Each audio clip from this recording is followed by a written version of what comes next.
2017 has been a very successful year for Far Limited, with a very successful drilling program, a strong capital raising which has left the company with a lot of new shareholders and in a very strong financial position for the year ahead.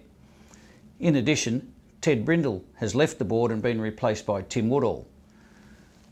But the share market just doesn't seem to be recognising the value that's been created inside Far.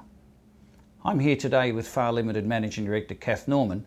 Cath, what is your perspective on why the share market is not recognising the value that has clearly been created within Far? Yes, you're right, Ian. We've had a fantastic start to 2017. It's a huge milestone for the joint venture to finish the appraisal of the S&E field this year. We've drilled 5 successful wells in 2017 to date, and as I said, the appraisal's finished and we're heading towards our final investment decision for the development of the field at the end of 2018. You're right too that we raised money earlier this year, and our intent was always to get to the point where we were funded through to FID, and our latest forecasting tells us we're well funded to FID, which is terrific. And indeed we did bring on a couple of new very large and supportive shareholders, so we look forward to their support going forward as we move into the development phase for S&E.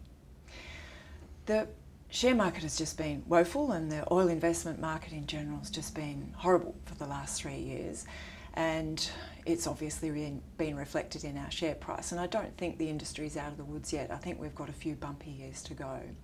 Nonetheless, we've got a lot of work to do, and we're going to be very focused on bringing the S&E project to FID and the other projects we have, such as Gambia, moving them along as well.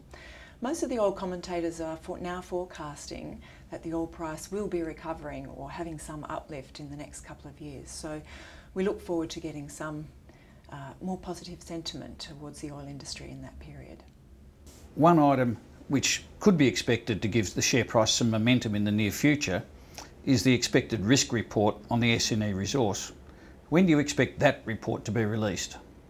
Yes, we wanted to get that risk report out about a month ago, in fact. And in reality, what's happened is we've had a lot of new data come in from the recent drilling program that's needed to be integrated into the evaluation of S&E and into risks review of particularly the commerciality and also the size of the S&E field. By definition too, the risk report is independent, so we need to give risk their time to assimilate this data and then produce the audit report for us. Saying that, I'm expecting we'll have it within a month or so. 2 other matters have received a lot of attention from Far shareholders in recent weeks. The first is the matter of the arbitration proceedings between Far and ConocoPhilips over the preemptive rights related to ConocoPhilips' sale of its interest in Senegal. How is that matter proceeding, and when are we likely to have a result on that?